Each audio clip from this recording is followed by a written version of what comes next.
చిన్న ప్రార్థన చేసుకుని వాగ్దానం చేద్దాం.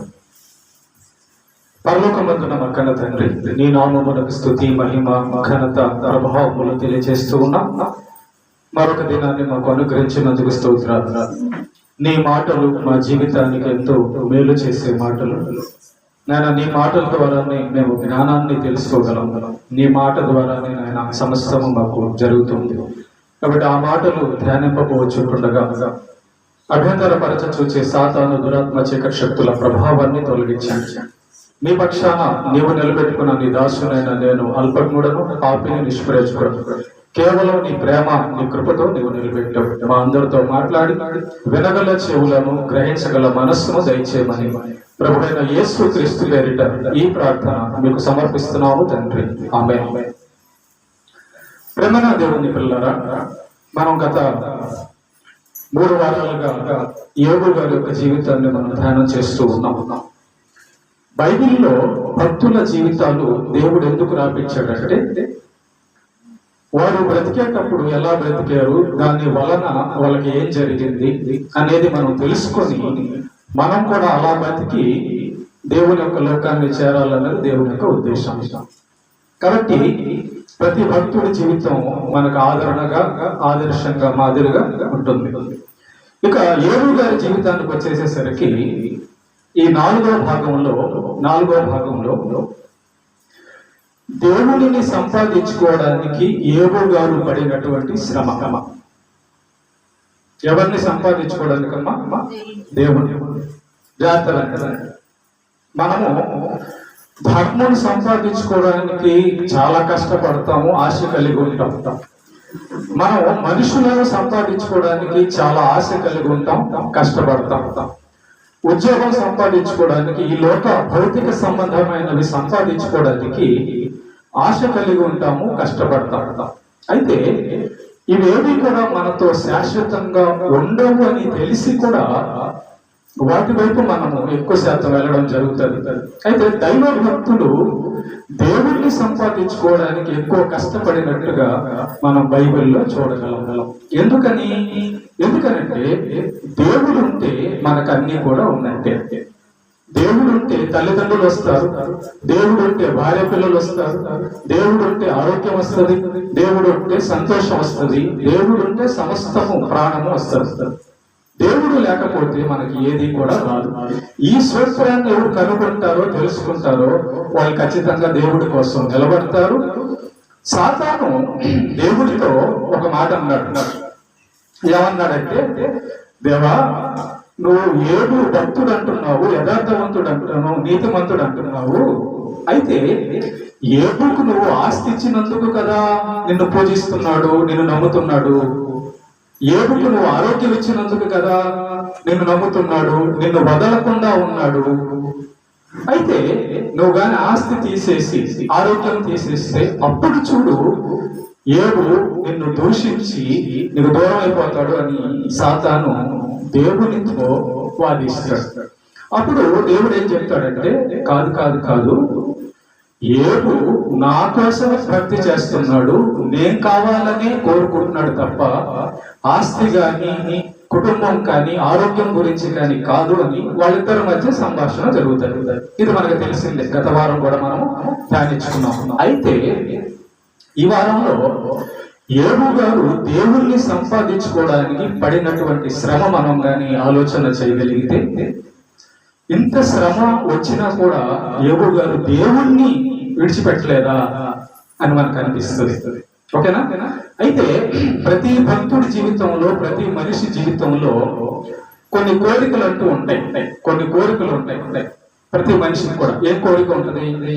అందరికి ఆరోగ్యం కావాలని ఉంటుందా లేదమ్మా? ఉంటుందా? నాకు ఆరోగ్యం వద్దు అన్న చేతులు ఎత్తండి. ఉండరు. అందరికి డబ్బు కావాలని ఉండదా? నాకు డబ్బు వద్దు అన్న చేతులు ఎత్తండి. ఉండరు. మనుషులు కావాలనుకుంటాము, ఆరోగ్యం కావాలనుకుంటాము, డబ్బు కావాలనుకుంటాం. ఓకేనా? కానీ ఇవి దూరమైనా, ఇవి దొరకకపోయినా దేవుడితో నువ్వు ఉండగలవా? దేవుడు మాత్రమే నీకుంటే ఇవేమీ లేకపోయినా ఉండగలవా? దేవుడు మాత్రమే ఉంటే చాలు, మిగతావి ఉన్నా లేకపోయినా పర్వాలేదు అనుకున్న జీవితమే ఏబు గారి జీవితం. అందుకే దేవుడు మనకు రాపించాడు. ఆయన అంటాడు, భూమి మీద ఏబు లాంటి నరుడు ఎవడును నేను చూడలేదు అంటాడు ఆ కాలంలో. Okay, right.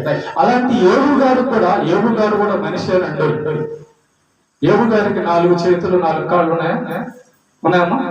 మనలాగే 2 చేతులు 2 కాళ్ళు ఉన్నాయి. దయచేసి ఇందాక చెప్పాను, సెల్ ఫోన్లో కూడా సైలెంట్ లో పెట్టేసాను, మెసేజ్ ఇబ్బంది అవుతుంది. ఓకే, ఏబు గారు కూడా మనలాంటి మనిషి. మనలాంటి మనిషే కనుక దేవుణ్ణి నమ్ముకొని కొన్ని ఆలోచనలు, కొన్ని కోరికలు కలిగి ఉండేవాడు. ఏ కోరికలు, ఏ ఆలోచనలు అంటే మనకున్న ఆలోచనలే ఏబు గారు కూడా ఉండేవి. ఏ కోరికలు చూద్దాం. ఏబు గ్రంథం 3వ అధ్యాయం 25-26 వచనం చదువుతాం. ఏది వచ్చునని నేను బహుగా భయపడితినో అదియే నాకు సంభవించుచున్నది. నాకు భీతి పుట్టించినదే నా మీదకి వచ్చుచున్నది. చూడండి, ఏబు గారంట ఒక దానికి భయపడ్డాడంట, ఒక విషయానికి భయపడ్డాడంట. ఏ విషయానికి భయపడి ఉంటాడు ఏబు గారు? ఏది వచ్చునని నేను బహుగా భయపడితేనో అదియే నాకు సంభవించుచున్నది. ప్రేమైన దేవుడు అంటారు, గుర్తుపెట్టుకోండి. 2 విషయాలు ఏబుని కలత పడేలాగా లేదంటే భయపడేలాగా చేసి ఉండొచ్చు. ఒకటి ఏంటంటే, ఏబు గారికి తన కుటుంబం అంటే, తన పిల్లలంటే ఎంతో ప్రేమ, ఎంతో ఇష్టం. మీకు ఎవరికి లేదా? అందరికి కూడా తన బిడ్డలంటే, తన కుటుంబం అంటే అందరికి కూడా ఇష్టం. ఈ కుటుంబం ఒకవేళ దేవుడికి దూరం అయిపోతేమోనని ఒక భయం ఉండేది ఏబు గారికి. నా పిల్లలు, నా భార్య దేవుడికి ఒకవేళ దూరం అయిపోతారేమోనని ఒక భయం ఉండేది. అందుకనే ఏబు గారు చూడండి, తన పిల్లలు విందు చేసుకున్నప్పుడల్లా ఏబు గారు బలిపించేవాడు దేవుడికి. ఒకవేళ వీళ్ళు ఏమన్నా పాపం చేశారేమో, ఆ తినేటప్పుడు తాగేటప్పుడు, అంటే మందు కాదు, మామూలుగా భోజనం తినేటప్పుడు తాగేటప్పుడు ఒకవేళ గర్వించి దేవుడిని ఏమన్నా దూషించారేమో, లేకపోతే దేవుని ఆజ్ఞ ఏదైనా తప్పారేమో అని చెప్పి నిత్యము ఏబు గారంట పిల్లల విషయమై తన విషయమై కూడా బలి అర్పించేవాడు. అంటే పిల్లలంటే, కుటుంబం అంటే ఎంత ఇష్టమో. ఒకవేళ వీళ్ళు దూరం అయిపోతే ఏబు గారికి భయపడ్డాడు, మనలాగే భయపడ్డాడు. నా బిడ్డ గాని, నా పిల్లలు గాని, నా భార్య గాని, నాకు గాని, దేవునికి గాని దూరం అవ్వకూడదు, పరలోకం వెళ్ళాలి అని ఎప్పుడు కూడా అలా వాళ్ళు ఉండకూడదు, దేవుళ్ళలోనే ఉండాలని భయపడేవాడు.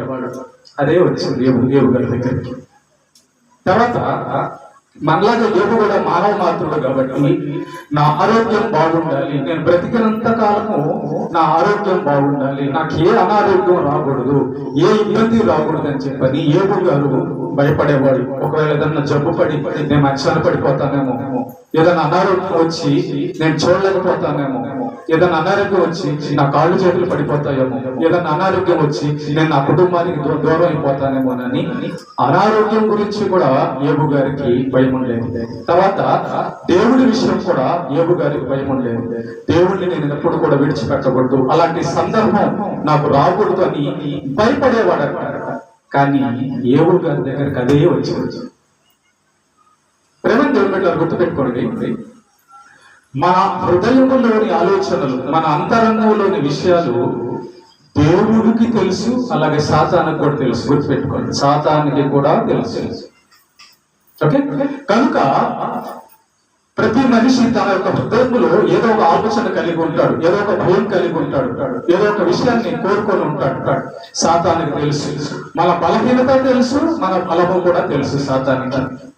సాతాను ఏబు గారి దగ్గరికి వచ్చినప్పుడు, అంతకుముందు వచ్చాడు, దేవుడి దగ్గర శోధించాలని పర్మిషన్ తీసుకోకముందు సాతాను ఏబు గారి దగ్గరకు వచ్చి ఏబుకున్న పరిస్థితులన్నీ పరిశీలించాడు. చూస్తే కంచె ఉంది. ఏబు ఏమేమి ఆలోచిస్తున్నాడో, ఏమేమి మాట్లాడుతున్నాడో, ఏమేమి కోరుకుంటున్నాడో అన్ని కూడా పరిశీలించిన తర్వాత ఏబు గారి దగ్గర ఒక భయం ఉన్నట్టు సాతాను కనబడింది. ఏం కనబడింది? పిల్లలు ఏమన్నా పాపం చేసేస్తారేమో, దూరం అయిపోతారేమో, ఆరోగ్యం ఏమన్నా పాడైపోద్దేమో, దూరం అయిపోతామో, దేవుడికి ఏమన్నా దూరం అయిపోతానేమో అనే ఈ ఆలోచనలు యోబు గారి జీవితంలో ఉండే. అదే అంటున్నాడు యోబు గారు, ఏది వచ్చునని నేను బహుగా భయపడితినో అదే నాకు సంభవించుచున్నది. మరి సాతాను చూశాడు, ఓహో యోబుకి పిల్లలంటే కుటుంబం అంటే ఇష్టం అన్నమాట, యోబుకి ఆరోగ్యం అంటే ఇష్టం అన్నమాట, యోబుకి దేవుడు అంటే ఇష్టం అన్నమాట. రైట్ రైట్ ఈ ముగ్గురిని, ఈ మూడు విషయాల్లో కానీ మనము యోబు గారిని ఇబ్బంది పెట్టగలిగితే యోబు దేవుడిని విడిచిపెట్టేస్తాడు. అదే దేవునికి సాతానికి మధ్య ఉన్నటువంటి మదన. ఓకే, అప్పుడు సాతాను దేవుడి దగ్గరికి వెళ్ళి పర్మిషన్ తీసుకొని వచ్చి, ఇదిగో నేను యోబుని శోధించాలనుకుంటున్నాను, ఒకవేళ యోబుని ఆస్తి తీసేస్తే, పిల్లల్ని తీసేస్తే, ఆరోగ్యం తీసేస్తే ఖచ్చితంగా యోబు నిన్ను దోషిస్తాడు, ఖచ్చితంగా నీకు దూరం అయిపోతాడని సాతాను దేవునితో వాదన చేసుకుంటాడు. ఆ వాదనలో మొట్టమొదట 2 దశలుగా యోబు గారికి శోధనలు వస్తాయి. జాగ్రత్త, యోబు గారికి 2 దశలుగా వస్తాయి శోధనలు. మొట్టమొదటి దశలో వచ్చే శోధన ఏంటంటే, ముందు యోబు గారికి ఏమేమి ఉందో మనం కనుక్కుంటే తర్వాత ఏమేమి పోయిందో మనకు అర్థం అవుతుంది. ఓకేనా? రైట్ రైట్ యోబు గ్రంథము 1వ అధ్యాయం 14-15 వచనం చదవండి. యోబు గ్రంథము 1వ అధ్యాయము ముందు 3వ వచనం చదవండి. 1వ అధ్యాయం 3వ వచనం. అతనికి 7,000 గొర్రెలను, 3,000 రొట్టెలను, 500 జతల ఎడ్లును, 500 ఆడుగాడిదలను కలిగి బహుమంది పనిపనులను అతనికి ఆస్తిగా ఉండెను. కనుక తూర్పు దిక్కు జనులందరిలో అతడే గొప్పవాడుగా ఉండెను. 2వ వచనం కూడా. అతనికి 7 కుమారులను, 3 కుమార్తెలను కలిగి ఉండేది.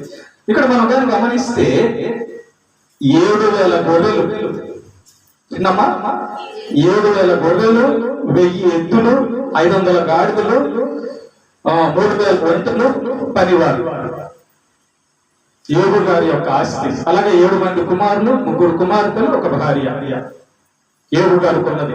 యోబు గారి ఆస్తి గమనిస్తే ఆ దేశంలో యోబు కంటే ఇంకా ధనవంతుడు ఎవరు కూడా లేడు. ఓకే, ఇప్పుడు ఫస్ట్ యోబు గారికి వచ్చినటువంటి శ్రమలు మనం చూస్తే ఏ శ్రమలు వచ్చాయి, ఎన్ని శ్రమలు వచ్చాయి, యోబు ఏం చేశాడు అని కానీ మనం చూడగలిగితే ప్రేమ దేవుని బిడ్డలారా, మొట్టమొదటి శోధన యోబు యొక్క జీవితంలో ఏమొచ్చిందంటే 1వ అధ్యాయం 14-15 వచనాల్లో చూడండి ఒకసారి. 1వ అధ్యాయం 14-15 వచనాలు.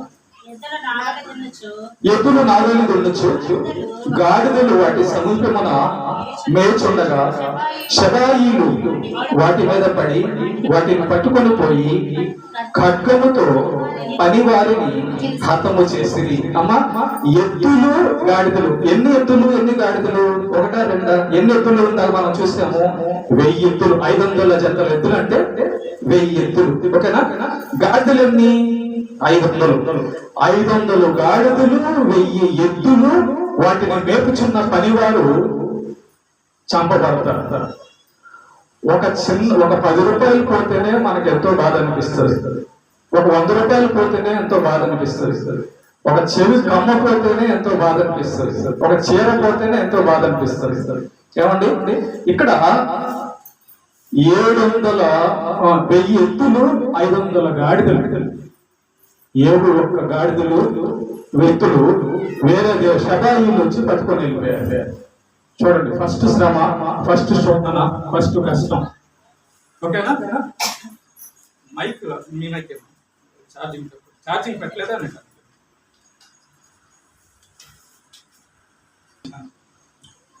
1000 ఎద్దులు, 500 గాడిదలు, పనివారు మొట్టమొదటి శోధనలో తీసుకెళ్ళిపోవడం జరుగుతుంది. పనివారు చంపబడడం జరుగుతుంది, మొట్టమొదటి శోధన. ఇక రెండవది చూస్తే యోబు గ్రంథం 1వ అధ్యాయం 16వ వచనంలో 2వ శోధన. అతడు ఇంకనూ మాట్లాడుచుండగా మరొకడు వచ్చి దేవుని అగ్ని ఆకాశం నుండి పడి గొర్రెలను పనివారిని రగులో పెట్టారు. ఎన్ని గొర్రెలు తెలుసా? ఎన్ని గొర్రెలు? 7,000 గొర్రెలు. 1 కాదు, 2 కాదు. ఈ రోజుల్లో 100 గొర్రెలు ఉంటేనే లక్షాధికారి, 100 గొర్రెలు ఉంటే లక్షాధికారి. అలాంటిది 7,000 గొర్రెలు కాలిపోయాయి. ఆ 7,000 గొర్రెలను మేపడానికి ఎంతమంది పనోళ్ళు కావాలి ఒకసారి ఆలోచించుకోండి. అది కూడా ఆ పనోళ్ళు కూడా చనిపోయారు. రెండో శోధన సౌండ్ ఎక్కడుందా? ఓకే, ఇక రెండవ శోధనలో ఏబు గారికి 7,000 గొర్రెలు ఉన్నాయి. ఈ 7,000 గొర్రెలను పనివారు కాల్చివేయబడడం జరుగుతుంది. రెండవ నష్టం వెంటనే జాగ్రత్తగా. తర్వాత మూడవ శోధన కానీ గమనిస్తే 17వ వచనంలో 3,000 ఒంటెలు మళ్ళా పనివారు పట్టుకెళ్ళిపోవడం జరుగుతుంది. 3,000 ఒంటెలు. చూడండి, ₹1 నష్టం అయితేనే, ₹1 మనం కోల్పోతేనే ఎంతో బాధపడతాము, నిరుత్సాహపడతాము, ఎంతో ఇబ్బందులు పాలైపోతాం. కానీ ఇక్కడ ఏబు గారి విషయంలో చూడండి ఎన్ని వేల కోట్ల ఆస్తి పోతుందో.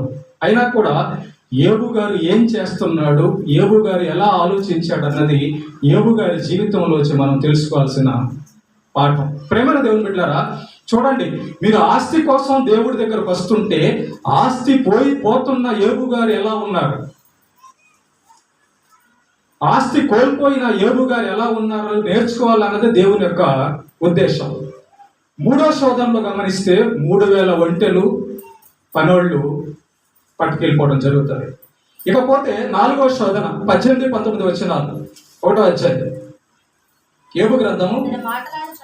అతడు మాట్లాడుచుండగా ఒకడు వచ్చి నీ కుమారులను నీ కుమార్తెలను తమ అన్న ఇంట భోజనము చేయుచు ద్రాక్షారసము పానము చేయుచుండగా గొప్ప సుడిగాలి అరణ్య మార్గముగా వచ్చి ఆ ఇంటి 4 మూలలను కొట్టగా అది యవనుల మీద పడినందున వారు చనిపోయారు. 4వ శోధన ఏంటంటే ఏబు ప్రేమించిన 7 కుమారులు 3 కుమార్తెలు ఒకే రోజున చనిపోవడం జరుగుతుంది. 4వ శోధన. చూడండి, ఆస్తి పోయింది, పిల్లలు చనిపోయారు. ఏదైతే తనకు కావాలనుకున్నాడో, ఏదైతే తనకు ఉండాలనుకున్నాడో ఒక్కొక్కటిగా పోతున్నప్పుడు ఏబు గారి జీవితంలో మనం ఏం నేర్చుకోవాలో అది నేర్చుకుందాం. 4వ శోధనలో మనం గమనిస్తే పుట్టిన పిల్లలందరూ చనిపోయారు. జాగ్రత్తగానండి. ఒకవేళ మీకు ఇలాగ ఏమైనా జరిగిందో లేదో, అంతకంటే తక్కువ జరిగి ఉందో చూసుకోండి ఒకసారి. రైట్. ఇక 5వ శోధనకు వస్తే ప్రేమ దేవుని బిడ్డలారా, ఏబు గ్రంథము 2వ అధ్యాయం 7వ వచనం చదవము. ఏబు గ్రంథము 2వ అధ్యాయం 7వ వచనం. కాబట్టి యెహోవా సన్నిధి నుండి బయలువెళ్ళి అరికాలు మొదలుకొని నడినెత్తి వరకు బాధగల కురుపులతో ఏబును మొత్తెను. ఏబుకి వచ్చినట్టు అనారోగ్యం ఎలాంటిదంటే కనీసం ఒక 10 నిమిషాలు, ఒక అరగంట, ఒక గంట కూడా నెమ్మది లేదు. అందుకే 26వ వచనంలో ఇందాక మనం చదువుకున్నాం. 3వ అధ్యాయం 26వ వచనంలో నాకు నెమ్మది లేదు, సుఖము లేదు, విశ్రాంతి లేదు, శ్రమయే సంభవించుచున్నది. చూసారు, అసలు నెమ్మది లేదంట, సుఖము లేదంట, విశ్రాంతి లేదంట. మరి ఇంకా దేవుడితో పనేంటి? ఇంకా ఏబుకి ఇవేమి లేనప్పుడు మనమేమో నెమ్మది కోసం, సుఖం కోసం, విశ్రాంతి కోసం, డబ్బు కోసం, పిల్లల కోసం, ఆరోగ్యం కోసం వస్తున్నాం. మరి ఇవన్నీ పోయినాయి కదా, వెళ్ళిపోయాయి కదా, ఏబు దగ్గర నుంచి వెళ్ళిపోయాయి కదా. మరి ఏబుకి దేవుడితో పని ఏంటి? ఏబుకి దేవుడి యొక్క అవసరం ఏంటి? చాలా గొప్ప భక్తుడు, ప్రేమ దేవుని బిడ్డలారా ఏబు గారు. బైబిల్లో మొట్టమొదటగా రాయబడిన గ్రంథం ఏబు గ్రంథమే. మనకి ఆదికాండం ఉంటుంది కానీ ఆదికాండం కాదు, మొట్టమొదటి పుస్తకం ఏబు గ్రంథం. ఇది కల్దీయుల భాషలో రాయబడింది. కల్దీయుల భాషలో ఈ యొక్క ఏబు గ్రంథం రాయబడింది. వరుసలో పెడితే బైబిల్ ట్రైనింగ్లో చేసిన వారికి అర్థమవుతుంది. అది వరుసలో పెడితే మొట్టమొదటిగా రావాల్సిన బుక్ ఏబు గ్రంథం. Okay, right. ఇలా ప్రేమ దేవుని బిడ్డలారా, కుమారులు కూడా చనిపోయారు. 5వ శోధనగా ఏబు గారికి ఏమొచ్చిందంటే ఆరోగ్యం పాడైపోయింది. అరికాలు మొదలుకొని నడినెత్తి వరకు, అంటే నించోడానికి కూడా, నించుంటే పుండ్లు తొక్కాల్సి వస్తుంది. ఆ తొక్కినప్పుడు బాధ కలుగుతుంది. ఇటు పడుకుందామా అనుకుంటే చుట్టుపక్కలంతా పుండ్లు ఉన్నాయి, ఎటు పడుకున్నా కూడా పుండ్లు తగులుతున్నాయి, బాధ కలుగుతుంది. కూర్చోడానికి లేదు, నించోడానికి లేదు, పనుకోవడానికి లేదు. ఆ మనిషి పరిస్థితి ఎలా ఉండదు ఒకసారి ఆలోచించండి. ఒక గంట విశ్రాంతి లేదు, ఒక 10 నిమిషాలు నెమ్మది లేదు. యోబు గారికి ఆరోగ్యం గురించి కూడా భయపడ్డాడు.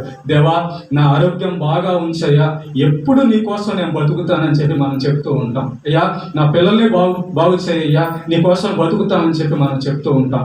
అయ్యా, నా ఆస్తి చూడయ్యా అని చెప్పి మనం చెప్తూ ఉంటాం. నా ఉద్యోగం చూడు అని మనం చెప్తూ ఉంటాం. కానీ యోబు గారు ఏవేవి కోరుకున్నారో అవన్నీ ఒక్కొక్కటిగా తీయబడుతున్నాయి. యోబు ఏది ఆశించాడో అది ఒక్కొక్కటిగా పోతుంది. 5వ శోధనలో 5వ శ్రమ యోబు గారి యొక్క ఆరోగ్యం పాడైపోయిందండి. ఎంతగా పాడైపోయిందంటే 8వ వచనంలో చూడండి ఒకసారి. 8వ వచనం చదవండి. 8వ వచనం, 2వ అధ్యాయం 8వ వచనం. అతడు ఒళ్ళు గోక్కున్నటకై చిల్ల పెంకు తీసుకొని బూడిదలో కూర్చుండగా. బూడిద ఎక్కడ ఉండదు? మా ఇంట్లో ఉండదా, బయట ఉంటుందా? రోడ్లో ఉంటది కదా. ఇక అతడు ఏ విధంగా ఉన్నాడు అతని పరిస్థితి అంటే, అతడికి వచ్చిన పుండ్ల నుంచి రక్తం కారుతుండగా, అతని యొక్క పుండ్లలో నుంచి నీరు కారుతుండగా, ఆ చీమలు ఆ దోమలు వచ్చి ఆ పుండ్ల మీద వాలినప్పుడు ఆ చీమలు ఆ దోమలు పుట్టేసేసరికి ఆ జల పుట్టేసేసి పెంకు తీసుకొని పుండ్లను మొత్తం గీక్కుంటున్నాడంట. చూడండి ఎలాంటి పరిస్థితి వచ్చిందో యోబు గారికి. 6వ శ్రమ చిల్ల పెంకు తీసుకొని గోక్కునే పరిస్థితి వచ్చింది. ప్రేమ దేవుని బిడ్డలారా, 7వ శ్రమ ఇంట్లోంచి బయటికి గెంటడం జరిగింది. అలాంటి భయంకరమైన దుర్వాసన, ఒళ్ళంతా పుండ్లు అయితే ఎట్లా? మీరు ఎప్పుడన్నా లెపర్సీ అంటే కుష్ఠరోగులను ఎప్పుడన్నా గమనించారా? కుష్ఠరోగులు చూస్తుంటారు కదా. కుష్ఠరోగుల దగ్గరికి వెళ్తే అదంతా చేయలంతా కూడా మొత్తం తినేసి, ఆ మాంసం అంతా తినేసేసి భయంకరమైన స్మెల్ వస్తూ ఉంటుంది లెపర్సీ కుష్ఠరోగుల దగ్గర. ఇతనికి యోబు గారికి ఒళ్ళంతా కురుపులే, ఒళ్ళంతా పుండ్లే. మనకు ఒక చిన్న ఏళ్ళు దగ్గర లేదా ఎక్కడన్నా పుండు వస్తే అక్కడే స్మెల్ వస్తుంటుంది, అవునా కదా. కానీ ఒళ్ళంతా పుండ్లు వచ్చిన యోబు గారికి అసలు ఎలాగున్నారో ఒకసారి ఆలోచించండి. ఇక భార్య కూడా బయటికి గెట్టేసిందండి. ఇంట్లో స్థలం లేదు, మంచం మీద లేదు, ఇంట్లో పడుకోవడానికి లేదు. ఎందుకంటే ఇతని పరిస్థితి అట్ట అయిపోయింది. ఎక్కడ పడుకున్నా అక్కడంతా నెత్తురు అవుతుంది, ఎక్కడ పడుకున్నా అక్కడంతా చీమ అవుతుంది, ఎక్కడ పడుకున్నా అక్కడంతా భయంకరంగా ఉంటుంది. కాబట్టి ఇక ఇంట్లో ఉండలేక రోడ్డు మీదకి వెళ్ళిపోవాల్సి వచ్చింది. 7వ శ్రమ ఏంటంటే యోబు గారు తన సొంత ఇంట్లో నుంచి బయటికి రోడ్డు మీదకి వెళ్ళిపోవాల్సి వచ్చింది. మీరు అనుకుంటుంటారు, దేవా నాకు ఒక చిన్న ఇల్లు ఇస్తే చాలు దేవా, నీకోసం బతికేస్తాను. ఒక ఇల్లు పోతే నీకోసం బతకలేను దేవా అంటావా? యోబు గారికి ఇల్లు పోయింది, రోడ్డు మీదకి వెళ్ళిపోయాడు. 7వ శ్రమ. ఇక 8వ శ్రమ కానీ గమనిస్తే 2వ అధ్యాయం 12వ వచనం చదవడం. 2వ అధ్యాయం 12వ వచనం. యోబు స్నేహితులు వస్తారు. వారు వచ్చి దూరంగా నిలబడి కన్నులెత్తి చూచినప్పుడు అతనిని పోల్చలేక, ఏమండి, ఒక మనిషిని మనం ఎప్పుడు పోల్చలేకపోతామంటే, అంతకుముందు చూసినప్పుడు బాగా ఆరోగ్యంగా ఉన్నవాడు బాగా బలహీనపడిపోయి అనారోగ్యం వచ్చి చనిపోయే పరిస్థితి వస్తుంది చూసారా. అప్పుడు మనం చూసినప్పుడు ఏది ఇతను బాగా లావుగా ఉన్నాడు, బాగా ఆరోగ్యంగా ఉన్నాడు, ఏది ఇట్లా అయిపోయాడు అని అనుకుంటాం మనం, అవునా కదా. యోబునంట తన సొంత స్నేహితులే, అంతకుముందు చూసిన స్నేహితులే యోబా కాదా అనుకునేలాగా యోబు రూపం మారిపోయిందండి. ఒళ్ళంతా రక్తాలతో పుండులతో ఉంటే ఆ దేహం ఎలా ఉంటుంది? ఒళ్ళంతా చీమలు పాకుతూ దోమలు కుడుతూ ఉంటే ఆ దేహం ఎలా ఉంటుంది? ఇంట్లో నిద్ర లేదు, బయట నిద్ర లేదు. నిద్ర ఒక గంట నిద్రపోకపోతే, ఒక రోజు నిద్రపోకపోతేనే మనిషి చాలా బలహీన పడిపోతాడు. అలాంటిది అసలు నిద్రే లేదు యోబు గారికి. పుండ్లతో బాధపడుతున్నాడు. రోడ్డు మీద బూడిద మీద కూర్చోవలసి వచ్చింది. బూడిద మీద కూర్చున్నాక ఇంకా స్నానం ఏంటి, నీళ్ళు ఎవరు పోస్తారు? పరిస్థితి చూసారా. కాబట్టి యోబు గారి యొక్క ఆకారం, స్వరూపం అంట మారిపోయిందంట. అసలు పోల్చుకోలేకపోయారట. స్నేహితులు వచ్చి ఏంటి యోబు ఇలాగ అయిపోయావు అని చెప్పని స్నేహితులు గుర్తుపట్టలేక 7 రోజులు మాట్లాడకుండా మౌనంగా ఏడ్చారంట స్నేహితులు. వారం రోజుల వరకు. అంత ఘోరంగా అయిపోయింది. 8వ శ్రమ. 8వ శ్రమ. ఇక 9వ శ్రమ వస్తే 2వ అధ్యాయం 9వ వచనం చదవండి. 9వ శ్రమ చదవము. 2వ అధ్యాయం 9వ శ్రమ. అతని భార్య వచ్చి నీవు ఇంకను యథార్థతను వదలకే ఉందివా, దేవుణ్ణి దూషించి మరణం కమ్ము. భార్య వచ్చి ఏమంటుందో తెలుసా యోబు గారితో భార్య, సొంత భార్య ఏమంటుందో తెలుసా? అయ్యా, ప్రార్థన చేసుకో, నువ్వు ప్రార్థన చేస్తే దేవుడు స్వస్థపరుస్తాడేమో, నువ్వు నీతిమంతుడు యథార్థవంతుడు కదా, నీ గురించి నాకు తెలుసు, నీ క్యారెక్టర్ నాకు తెలుసు, ఎన్ని సంవత్సరాలు కాపురం ఉన్నాను, 7 మంది మగపిల్లలను 3 అమ్మాయిల్ని కన్నాను, నీ గురించి నాకు తెలియదా అని చెప్పాల్సిన భార్య వలన 9వ శ్రమ యోబు గారికి. శోధన. భార్య వచ్చి శోధిస్తుంది. ఏమంటుంది? యథార్థతను వదిలేయి. ఏమంటుందమ్మా? అంటే పాపం చేయి. యథార్థతను వదిలేయమంటాం అంటే అర్థం ఏంటి? పాపం చేయమని అర్థం. అవునా? అంటే నువ్వు పాపం చేయి. నువ్వు పాపం చేసేవాడు ఎక్కడికి వెళ్తాడు చనిపోతే? నరకానికి వెళ్తాడు. అంటే నువ్వు నరకానికి పో అంటుంది. యథార్థతను వదిలే అంటుంది. దేవుడికి మంచితనం అంటే ఇష్టమా, చెడుతనం అంటే ఇష్టమా? మంచితనం. భార్య వచ్చి, అంటే భార్యలో దూరాడు అనమాట సాతాను. భార్యలో కూడా సాతాను దూరాడు. భార్య వచ్చి అండగా నిలబడాల్సిన భార్య అండి. సరే, బిడ్డలంటే లేరు, మిగతా వాళ్ళు లేరు, సొంత భార్య కదా, ఒకే శరీరం కదా, భర్త మంచోడు కదా, యథార్థవంతుడు కదా, అలాంటి భర్తను భార్య ఏమంటుందో తెలుసా? శోధిస్తుంది. యథార్థతను వదిలేసేయి అంటే దేవుడికి యథార్థత ఇష్టము, దాన్ని వదిలేసేయి. దేవుడికి ఇష్టం లేని పని చేయి అంటుంది భార్య వచ్చి. ఒప్పుకున్నాడు అయ్యారు?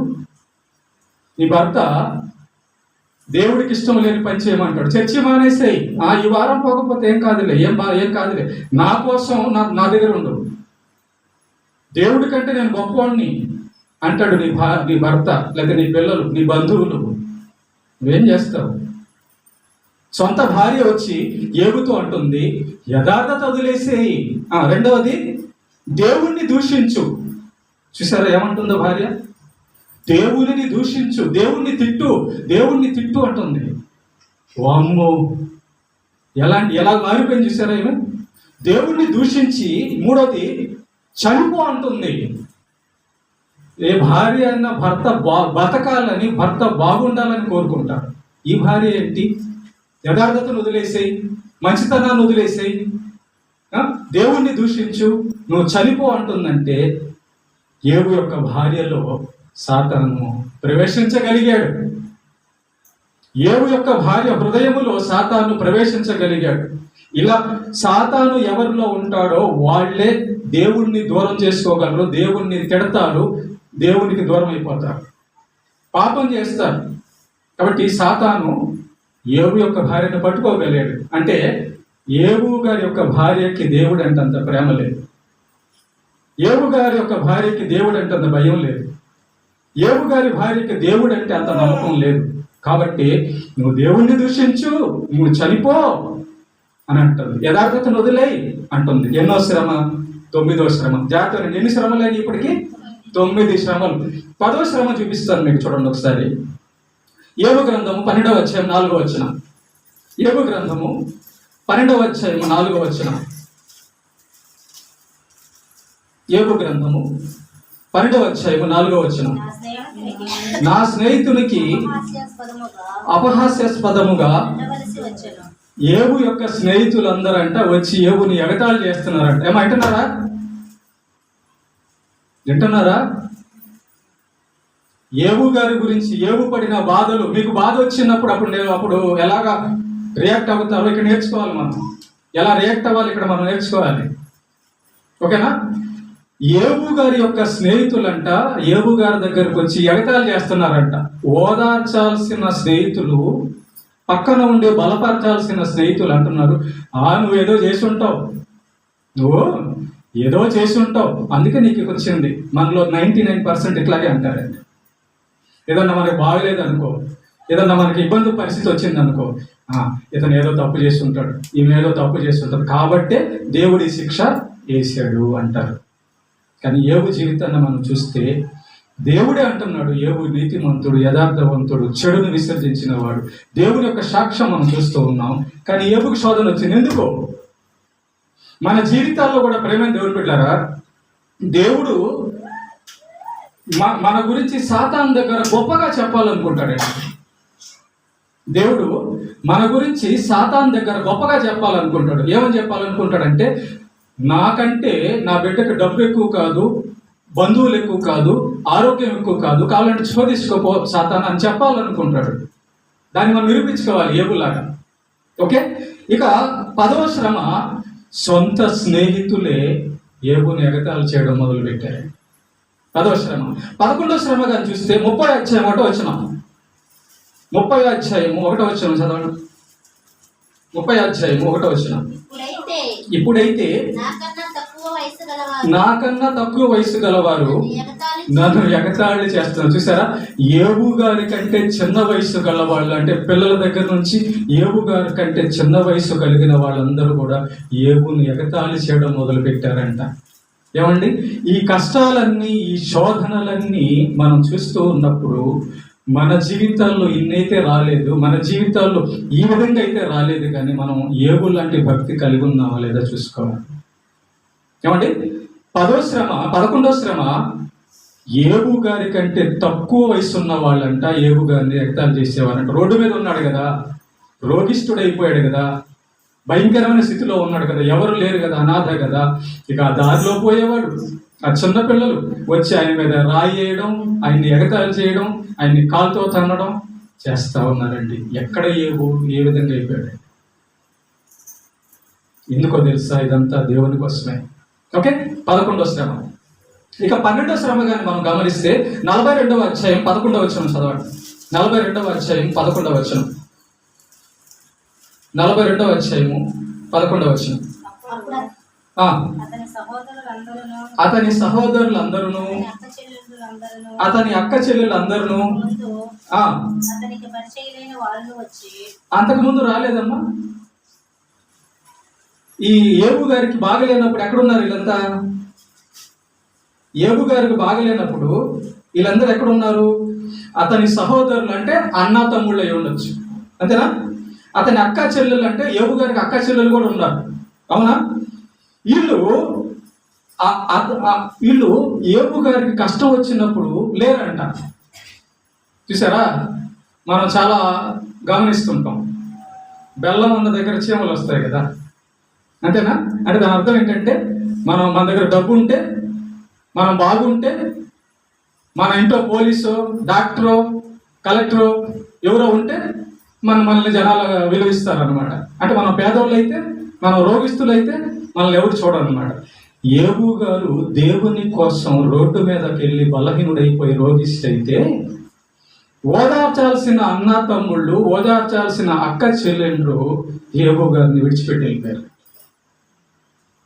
ఎప్పుడు వస్తున్నారో తెలుసా? మళ్ళా ఏబు గారిని దేవుడు ఆశీర్వదించి డబుల్ 2 ఆశీర్వాదాలు ఇచ్చినప్పుడు, మా అన్న దగ్గర బియ్యం దొరికిద్దేమో, మా అన్న దగ్గర డబ్బులు దొరుకుతాయేమో, మా అన్న దగ్గర బట్టలు దొరుకుతాయేమో. ఏమండి, బాగున్నప్పుడేమో అన్నీ తీసుకెళ్లారు, బాగా లేనప్పుడు ఆ తీసుకెళ్లిన వాళ్ళందరూ కూడా గుర్తు పెట్టుకొని కృతజ్ఞత కలిగి, మా అన్న నాకెంతో సాయం చేశాడు, మా తమ్ముడు నాకెంతో సాయం చేశాడు అని నేను చేయొచ్చుగా. ఒక్కడు కూడా లేడు. ఏబు గారికి ఇబ్బంది జరిగినప్పుడు, ఏబు గారికి అనారోగ్యం వచ్చినప్పుడు, ఏబు గారు ఒంటరి అయినప్పుడు అన్న చెల్లెళ్ళు, అక్క తమ్ముళ్ళు వెళ్ళిపోయారండి, ఎవరు లేరండి, అనాథ అయిపోయాడు. బాగా ఆలోచించండి. ఆస్తి పోయింది, కుమారులు చనిపోయారు, భార్య, సొంత భార్య బయటికి గెంటేసేసి చనిపో అంటుంది, తోబుట్టిన అన్నాదమ్ములు, అక్క చెల్లెలు వెళ్ళిపోయారు, స్నేహితులు వచ్చి ఎగతాళి చేస్తున్నారు, చిన్న పిల్లకాయలు వచ్చి కాలుతో తంతున్నారు. ప్రేమ దేవుని బిడ్డలారా, అక్కడే ఇంకో మాట కూడా ఉంది. 42:11 అతనికి పరిచయులైన వారును, అంతేనా ఉంది అక్కడ? అతనికి అంటే పరిచయం ఉన్న వాళ్ళందరూ కూడా అప్పుడు వచ్చారంట. మరి ముందు ఎక్కడికి పోయారు? ఏబు గారికి కష్టం వచ్చినప్పుడు, ఏబు గారికి శ్రమ వచ్చినప్పుడు పరిచయం ఉన్న వాళ్ళు ఎట్టిపోయారు? మీకు ఒక విధానం చెప్తాను. మనం బాగున్నప్పుడు ప్రేమ దేవుని బిడ్డలారా, చాలా మంది మన దగ్గరకు వస్తుంటారు. పలకరించిన వాళ్ళు కూడా వచ్చి పలకరిస్తుంటారు, పరిచయం అవుతారు అనమాట. కానీ మన ఇంట్లో ఏదన్నా సమస్య వచ్చినా, కొంచెం సౌండ్ తగ్గినా, మన ఇంట్లో ఏదన్నా సమస్య వచ్చినా, మన ఇంట్లో ఏదన్నా ఇబ్బంది జరుగుతున్నా పక్కన వాళ్ళు కూడా రారండి. పరిచయమైన వాళ్ళు పక్కన వాళ్ళు కూడా రారు. చూసారా? ఇది మానవ లోకం. పాపాన్ని, దేవుణ్ణి అసహించుకునే మానవ లోకం యొక్క పరిస్థితి అది. కాబట్టి ఇప్పుడు మనం ఎన్ని శ్రమలు చూసాం యోబు గారికి? ఎన్ని నోట్ చేసుకున్నారా? ఎన్ని? 13. కరెక్ట్ రాసుకోండి. 13. ఓకేనా? ఈ 13 నాకు వచ్చాయండి అన్న చేతులు ఎత్తారు. వచ్చిందమ్మా నీకు? 13 వచ్చినాయా? పిల్లకాయలందరూ చనిపోయారు, ఆస్తి పోయింది, రోగం పోయింది, రోగం వచ్చింది, రోడ్డు మీద పడ్డావా? మరి లేదుగా. కాబట్టి యోబు గారి లాంటి శ్రమ ఎవరికి కూడా రాలేదు. మరి ఇన్ని శ్రమలు వచ్చినా కూడా దేవుణ్ణి ఎందుకు విడిచిపెట్టలేదు యోబు గారు? చూడండి, వీటిల్లో 13 శ్రమలు రావాల్సిన అవసరం లేదు. ఒకటి వస్తే చాలు మనకి.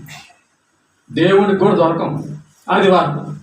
బంధువులు వస్తే చాలు, దేవుడికి దొరకం. పని పడితే చాలు, దేవుడికి దొరకం. కానీ ప్రేమ దేవుని బిడ్డలారా, ఈ 13 శ్రమలు వచ్చినా కూడా యోబు గారు దేవుడే నాకు కావాలి అనుకున్నాడండి. అది యోబు గారు దేవుణ్ణి ప్రేమించడం. అందుకే దేవుడు సాతాను దగ్గర ఛాలెంజ్ విసిరాడు యోబు గారి గురించి. సాతాను, నా బిడ్డ, నా సేవకుడైన యోబు గురించి నీకు తెలుసా? ఆలోచించావా నువ్వు అని పందెం కాశాడు. అనారోగ్యం వచ్చినా నన్ను విడవడు. ఆరోగ్యం కోసం నా దగ్గరికి రాలా. భార్య పిల్లలు పోయినా నన్ను విడవడు, వాళ్ళ కోసం నా దగ్గరికి రాలా. ఆస్తి పోయినా నన్ను విడవడు, ఆస్తి కోసం నా దగ్గరికి రాలేదు. కేవలం నా కోసమే వచ్చాడయ్యా యోబు అని చెప్పి సాతానుతో దేవుడు ఛాలెంజ్ కాస్తే యోబు గారు దేవుణ్ణి గెలిపించాడా, ఓడించాడా?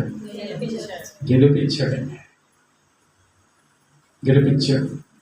మరి ప్రేమ దేవుని బిడ్డలు, ఈరోజు కానీ మనం చూడగలిగితే మనం ఏ స్థితిలో ఉన్నాం?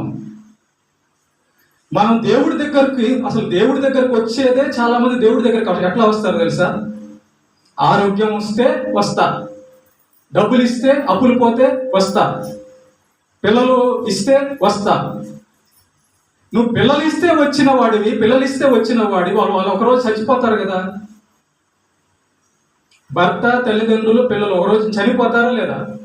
మరి చనిపోయిన రోజు ఏం చేస్తావు? అప్పుడు డబ్బు, నువ్వు చనిపోయేటప్పుడు డబ్బు ఏమైనా తీసుకెళ్తాం. మరి డబ్బు పోయేటప్పుడు అప్పుడు ఏం చేస్తావు దేవుణ్ణి? ఆరోగ్యం, ఒక రోజున మరణం అందరికి వస్తుంది కదా. ఆ మరణం వచ్చేటప్పుడు ఏదో ఒక అనారోగ్యం వస్తుంది కదా. ఆ అనారోగ్యం వచ్చినప్పుడు ఏం చేస్తావు దేవుణ్ణి? కాబట్టి ప్రేమైన దేవుని బిడ్డలారా, దేవునిని సంపాదించుకోవడానికి యోబు ఈ శ్రమలన్నీ పడ్డాడు. ఎవరిని సంపాదించుకోవడానికి? మనకి ఇది కానీ అర్థమైతే, డబ్బిచ్చే దేవుడు లేదా దేవుడిచ్చిన డబ్బా, ఈ తేడా మనకు కనబడాలి. మనకు కనబడాల్సిందంటే, పిల్లలు ఇచ్చిన దేవుడు, దేవుడిచ్చిన పిల్లలు. యోబు ఏ కోణంలో చూశాడంటే, మన కోణంలో చూడాల. దేవుడిచ్చిన పిల్లలు, అమ్మ ఈ పిల్లోని నేను పోగొట్టుకుంటానా, దేవుడిచ్చిన భర్త, ఇప్పుడు భర్త నేను ఆ కోణంలో చూడాల. దేవుడు కదా వీళ్ళని ఇచ్చింది, ఆ కోణంలో యోబు గారు చూశారు దేవుడిని. నాకు దేవుడు ఉంటే చాలు, నా తండ్రి అయినే, నా తల్లి అయినే, నా జీవదాత ఆయనే, నా సృష్టికర్త ఆయనే, ఆయన లేకపోతే ఇదంతా నాకు ఎక్కడది అని చెప్పి యోబు గారు ఈ 13 శ్రమల్లో యోబు గారు పలికిన మాట ఒకసారి చదువుదాం. యోబు గ్రంథము 1వ అధ్యాయము 20 నుంచి 22 వచనాలు చదవాలి. 20 నుంచి 22 వచనాలు.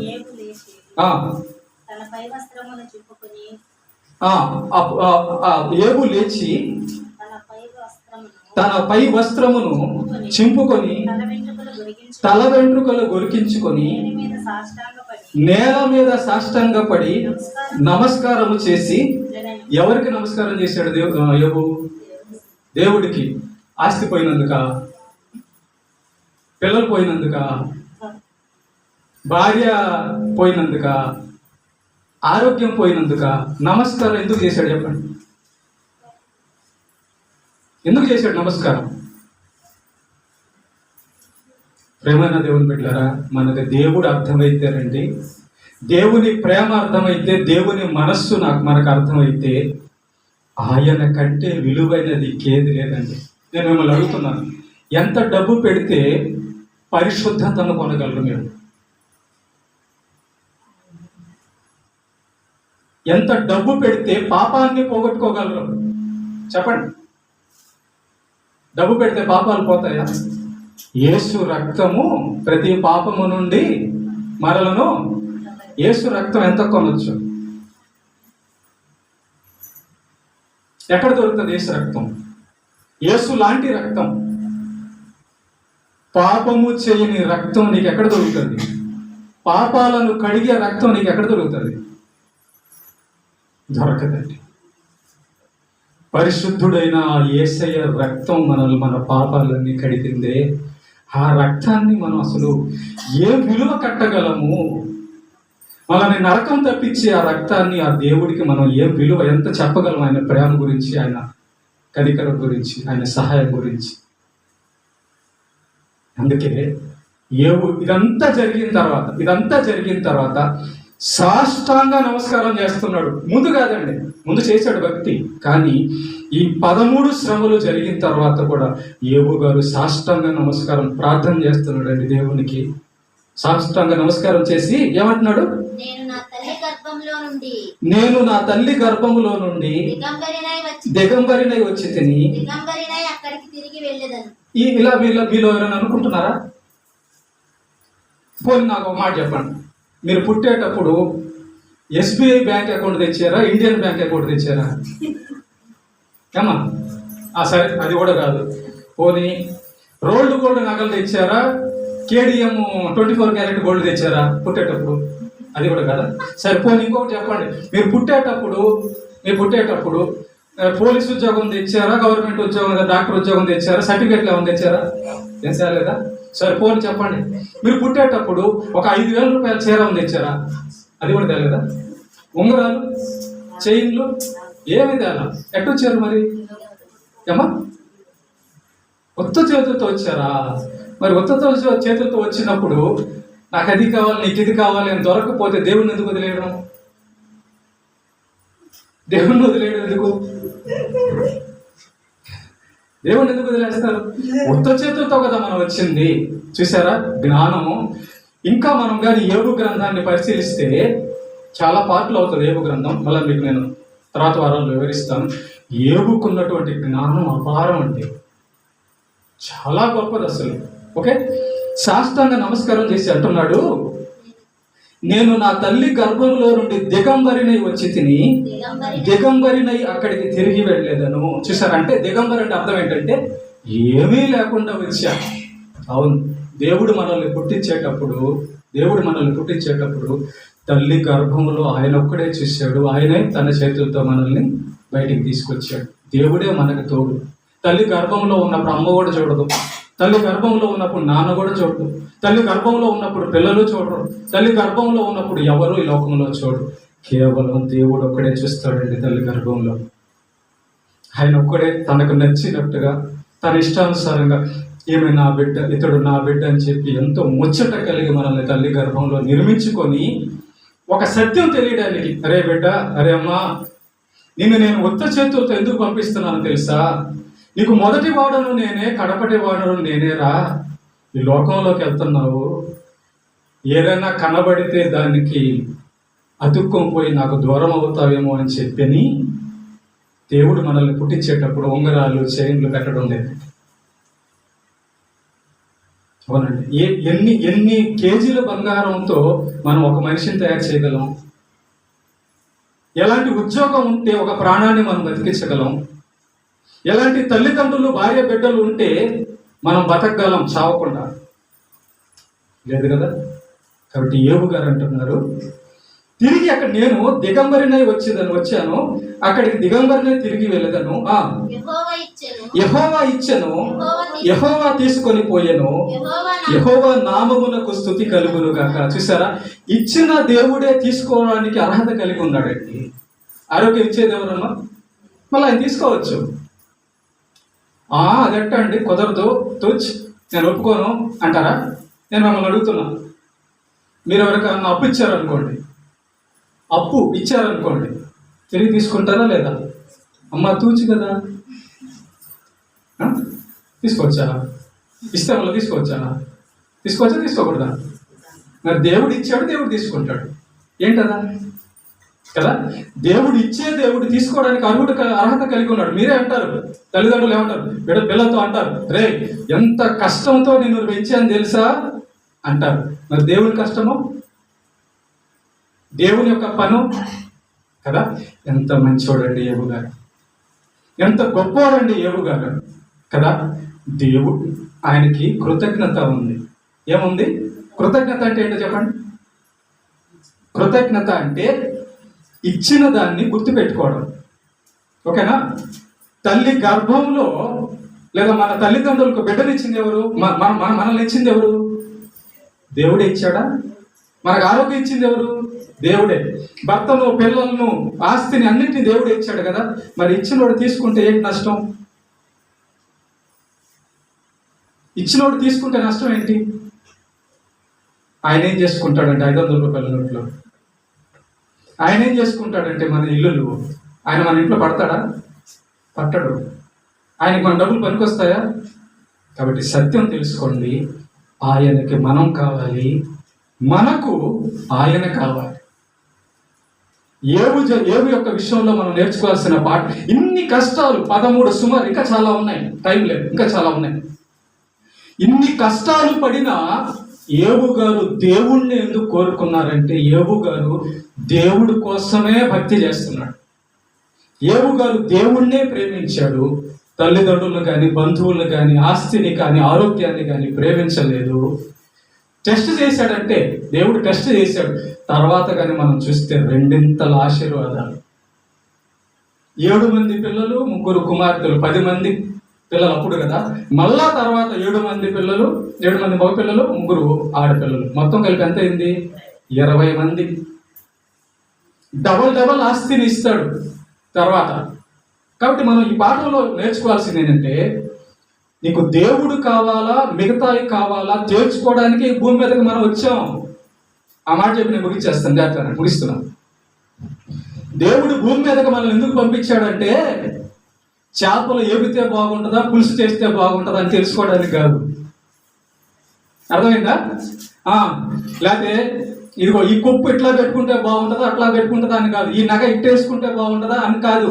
దేనికోసం వచ్చామంటే, మనకు ఆయన కావాలా వద్దా తేల్చుకుంటామని. ఓకేనా? మనం ఏం తేల్చుకుంటున్నాము? నువ్వు ఆరోగ్యం ఇస్తే నీతో ఉంటా, లేకపోతే వెళ్ళిపోతా. ఎక్కడికి పోతావు? నరకానికా? ఎక్కడికి పోతావు? దేవుడిని వద్దనుకుంటే పోయేది ఎక్కడ? నరకానికే. కాబట్టి ఈ లోకంలో ప్రేమైన దేవుని బిడ్డలారా, దేవుడు యోబు గారి దగ్గరికి సాతాన్ని పంపించింది ఎందుకంటే, నేను కావాలని కోరుకుంటాడా, నేను ఇచ్చినవి కోరుకుంటాడా, నన్ను ప్రేమిస్తాడా, మిగతావి ప్రేమిస్తాడా అనే పరీక్షలో యోబు గారు 100కి 1000 మార్కులు సంపాదించుకున్నాడు. ఒకటే మాట అన్నాడు, దేవా, నా ఆరోగ్యం, నా దేహం, నా పిల్లలు, నా భార్య, నా ఆస్తి ఇదంతా నువ్వు ఇచ్చిందే కదా. నువ్వు లేకపోతే నాకేంటయ్యా? నాకు నువ్వు ఉంటే చాలు. నాకు నువ్వు ఒక్కడే చాలు. నువ్వు ఉంటే చాలయ్యా, నీ మాట చాలయ్యా అని యోబు గారు సాతాన్ని కాలు కింద వేసుకోడు. అందుకే యోబు గారి టాపిక్ వచ్చినప్పుడల్లా ఖచ్చితంగా సాతాను శోధన ఉంటుంది. ఎందుకంటే సాతానుకు యోబు అంటే భయము, కోపము. అరే, నన్ను ఓడించేసాడు యోబు గారు. ఈరోజు నీ వంతు, నా వంతు. ఈ పాఠం వినడానికి నువ్వు బతుకున్నావు. ఈ పాఠం వినడానికే నువ్వు ఇక్కడ చేరావు. ఈ పాఠం వినడానికే నిన్ను దేవుడు ఎన్ని సంవత్సరాలు, 2024 సంవత్సరం వరకు బతికిచ్చాడు. దేవుడు కావాలా, మిగతాయి కావాలో నువ్వు తేల్చుకుంటావని.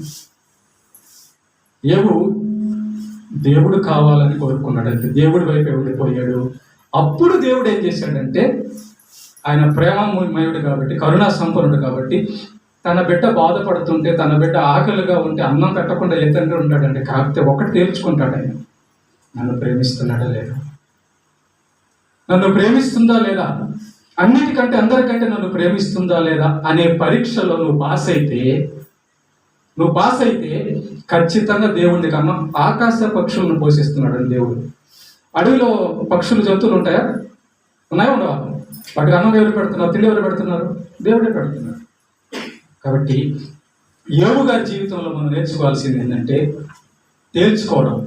తేల్చుకోని బతుకు. సాతాను నిన్నేం చేయలేడు. నీ జీవితంలో ఎంత కష్టం వచ్చినా, ఎంత అనారోగ్యం వచ్చినా, ఎంత అప్పులు పాలైపోయినా ఏది కూడా నిన్ను గెలవలేదు. అసలు నీ జీవితం పాడు కాదు. ముందు రహస్యం చెప్తున్నానండి, రహస్యం. నువ్వు దేవుడు కావాలని తేల్చుకోగలిగితే ఎవరు, ఏ రోగము, ఏ అప్పులు, ఏ బాధలు నిన్నేం చేయలేవు.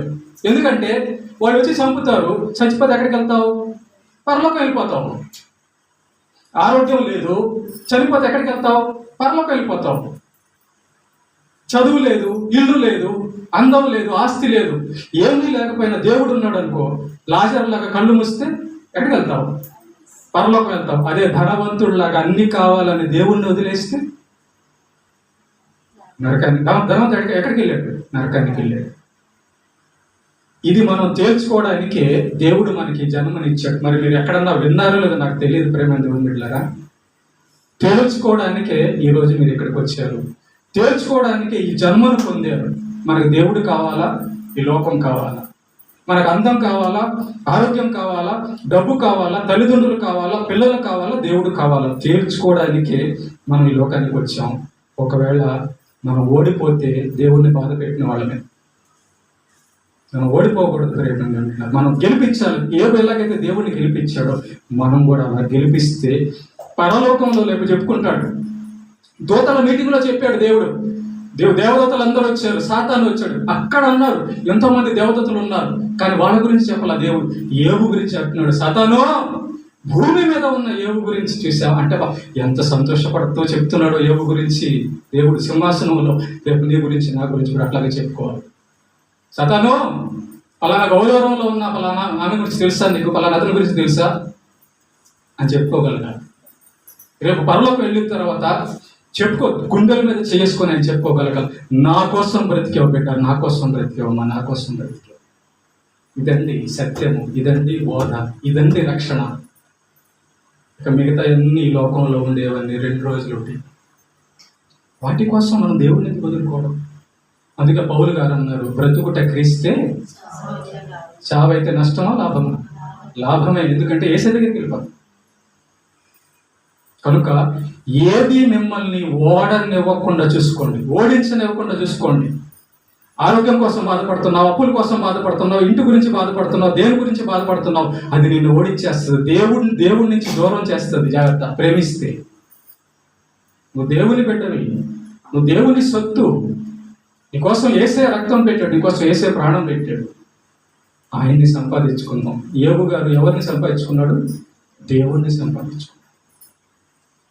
కనుక దేవుడిని సంపాదించుకున్నాడు కాబట్టి దేవుడు యోబుకు తోడై ఉండి మళ్ళా సమస్తాన్ని దయచేస్తాడు. 2వ భాగంలో మనం కానీ చూస్తే పోయినవన్నీ దేవుడు ఇచ్చాడు. ఆయన దేవుడు కాబట్టి ఇచ్చాడు. పాయింట్ గుర్తుపెట్టుకోండి. ఆయన దేవుడు కాబట్టి ఇచ్చాడు. ఇచ్చే దేవుణ్ణి పోగొట్టుకుంటే మనం ఖాళీ. పాయింట్ అర్థమైందా? దేవుడు ఇవ్వగలడు కాబట్టి ఏవో దేవుణ్ణి కోరుకున్నాడు. ఇవ్వగలిగిన దేవుణ్ణి మనం పోగొట్టుకుంటే మనం ఖాళీ. ఇచ్చే దేవుణ్ణి మనం కానీ సంపాదించుకోగలిగితే అన్నీ ఉన్నట్టే. ఓకే, దేవునికి మహిమ కలుగును గాక.